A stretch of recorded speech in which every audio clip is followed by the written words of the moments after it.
I'm going to show you how to create a fabric yo-yo.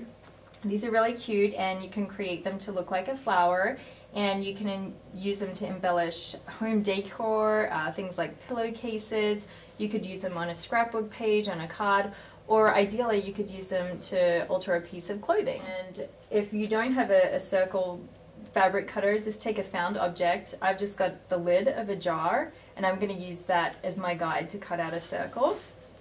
And I'm actually using an old pillowcase today, and I've folded it over so that when I cut, I'm actually going to end up with 4 circles, and this will save you a lot of time. I'm going to take my object, and I find it easier if I just cut out a square first.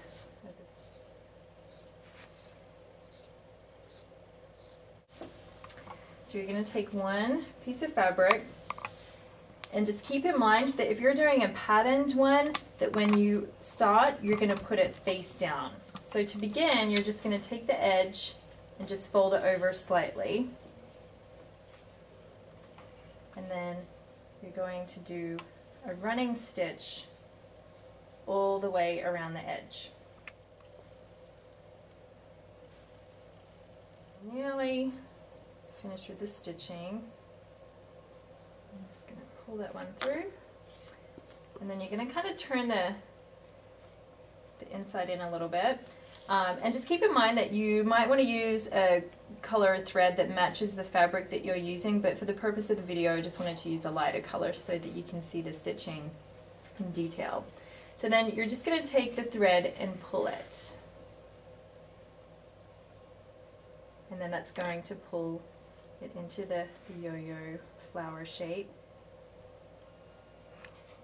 I usually like to just do a double knot just to make sure it's nice and secure.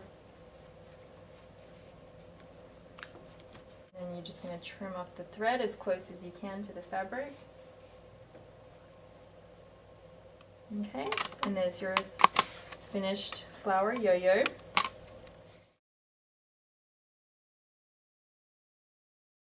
So once you finish your yo-yos, you can choose to just use one and add it onto a card or a scrapbook page and try stitching a stem if you want it to look like a flower. Or you can do what I've done on these pieces here and create a whole cluster, and you can embellish them by adding some buttons if you like. These actual projects here are going to be featured in the fall issue of Altered Couture, so you can look out for those. And to learn more about making fabric yo-yos, just visit the shop at stampington.com.